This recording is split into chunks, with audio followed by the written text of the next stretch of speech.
Well, well, well, look who decided to show up. You or me? I don't know, man.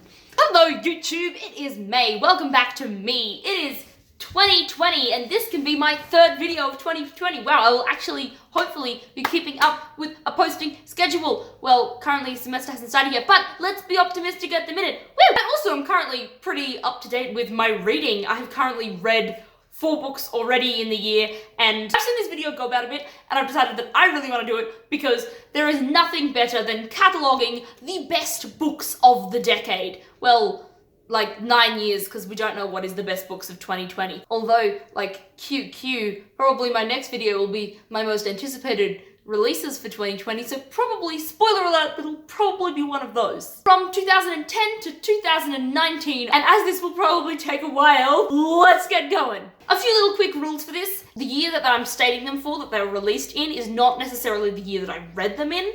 As we get closer to the present, they probably will start to line up with the year that I read them in, but at the minute, that's not necessarily for the early years. And also, if I state one book in the series, that's all I'm going to do. I'm not going to do the rest of the books in the series because else I'd end up like taking up all the slots with Lockwood and Co. And that would be sad.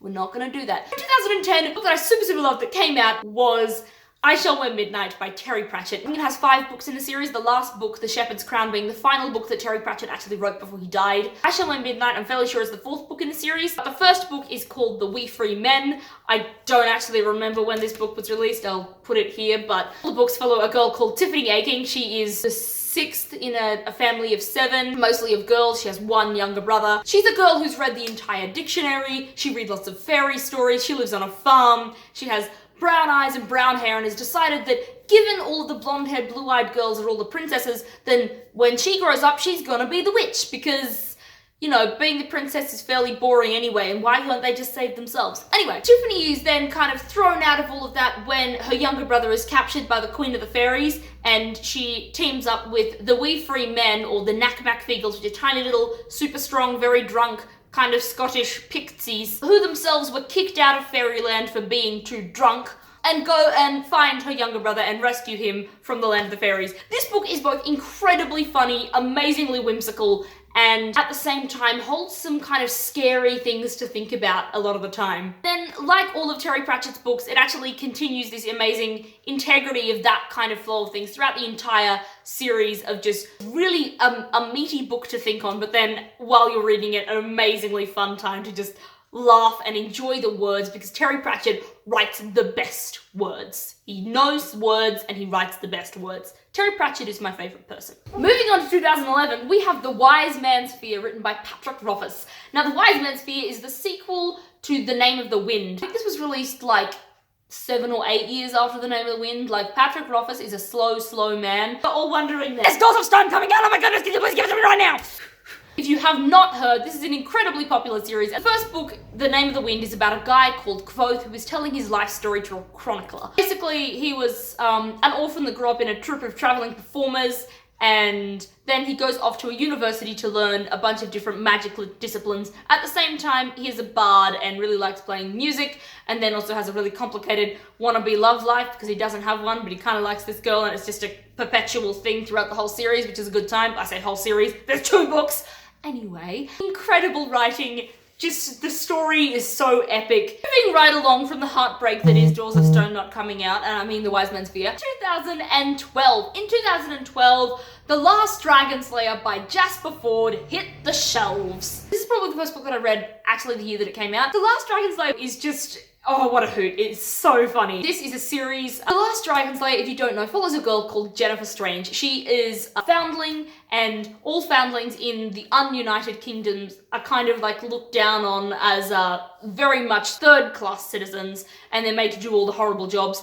And what she's been basically sold out to do is to be the manager of the magical Kazam agency. Wizards are pretty temperamental, mostly just they go a little bit batshit by the end. So she's running an old hotel that's now full of all of these wizards. Magic has been on a bit of a decline since, and also people don't really trust magic since people misused magic. And so now they're kind of degraded to their flying carpetiers doing pizza deliveries and redoing people's wallpaper. But that's all about to change because the last dragon is just about to die, and everyone wants to take over the dragon's lands, which were protected until he died. This book has just so many different threads that it then pulls in all together, and you don't even know how Ford does it. He just does, and it's a masterful piece of storytelling and absolutely hilarious. Moving right along to 2013, we have Republic of Thieves by Scott Lynch. Republic of Thieves is the third book in the Gentleman Bastard series. We don't know when the fourth book is coming out. Oh my goodness, how hard is it to write a freaking book?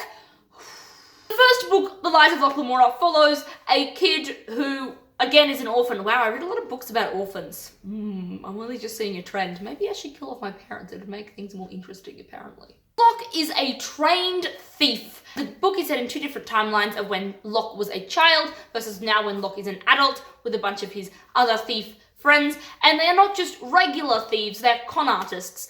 And so this is about trying to rob a very rich count stuff of his stuff and also stick it to the man. Basically, richer and cleverer than everybody else is their motto. This book, I definitely would put it out there. There are a lot of very graphic gore, lots of very graphic language. Yeah, this is a very graphic book. So just really horrible people doing really horrible things and really coarse language, which works because they're thieves and cutthroats in the gutters. But yes, it very much sticks to its element of the fact that it's a cruel, harsh world. The second book was really, really good, and then the third book, oh my goodness, like, Republic of Thieves just blew my mind. I loved Republic of Thieves so much, also because it had the theatre element added, and just me in theatre, like, sign me up, bro, just sign me up. Where do I sign? Is there a book? Do I sign? In 2014, this is when Words of Radiance by Brandon Sanderson hit our darling shelves and everybody cried for joy. Words of Radiance is the second book in the Stormlight Archive series, which is set to probably be a 10-book series. They are all massive, massive tomes of each, like, about 1,000 plus pages. So if you're not in it for the long haul, get out of here. I don't actually want you, please leave. First book of this, I don't actually even know how to describe Way of Kings. There's a lot of different perspectives. There's basically a lot of different races. There's basically a massive cataclysmic event which kind of split a lot of the world into multiple different pieces. Every several weeks there are these massive storms which literally rip buildings apart. There's a lot of people warring against big cave beasties. Class in this world is based on your eye color. The plot is just, like it hits you right in the feels. I can't really describe Brandon Sanderson any other way other than just Brandon Sanderson writes a book and it's worth reading because he just writes a fantastic story. On to 2015, where we have A Darker Shade of Magic by V.E. Schwab. A Darker Shade of Magic is the first book in a trilogy. It is about 4 parallel worlds are linked by their Londons. There is White London, Grey London, Red London, and Black London. Black London's actually dead. They kind of ruined that portal. It was eaten from the inside out. So Black London is basically only a myth. Grey London is like our London. Red London is flourishing and full of magic and full of happy people and it's beautiful. And then White London is basically cutthroats and everyone wants to kill each other and magic is really dangerous because there isn't very much of it. And we follow this guy called Kel, who is someone who is able to jump between the different Londons. I actually don't remember a lot of the smaller details of the first book. This then just sets up, obviously, the problem of the fact that you have one London that's flourishing and the other London that's not flourishing and one London that shouldn't know about magic and then one dead London. So the next book is just the easiest one I could fit in Lockwood & Co. And that is 2016, which is The Creeping Shadow by Jonathan Stroud. This is in the Lockwood & Co. series, which is one of my all-time favorite series. Oh, it just holds such a beautiful place in my heart. I love it so much. This is book 4 in a 5-book series, the first book being The Screaming Staircase, then The Whispering Skull, then The Hollow Boy, then The Creeping Shadow, and then The Empty Grave. All of the books follow a girl called Lucy. She lives in a kind of would-be our-day England, except for 50 years ago, something happened and the problem started. Now, the problem is that at night, ghosts come back and haunt everything. These ghosts can only be kept away by things like lavender, silver, iron, running water, things like that. The problem is that also ghosts are quite often hungry and would quite like to ghost touch people and kill them by swelling up and dying and, yeah, just dying. As people don't really like dying much, people have tried to fight back against the ghosts, but the problem is that only those with a high psychic sensibility can see the ghosts, and that is basically only found in children. So children have become the front line to fight against these ghosts, and Lucy is one of these. She can hear ghosts, so she can't see them very well, but she can hear them, and she can also touch things and get the death memory that's connected to that. This series is just so good, hilarious, and just like so many quotable moments. I don't know if I sold that very well, but this book is really good. In fact, this series is really good. It's such a fun concept, and all the characters are so good. I think I've talked about that for way too long and not very well. On to the next. 2017 was a good year.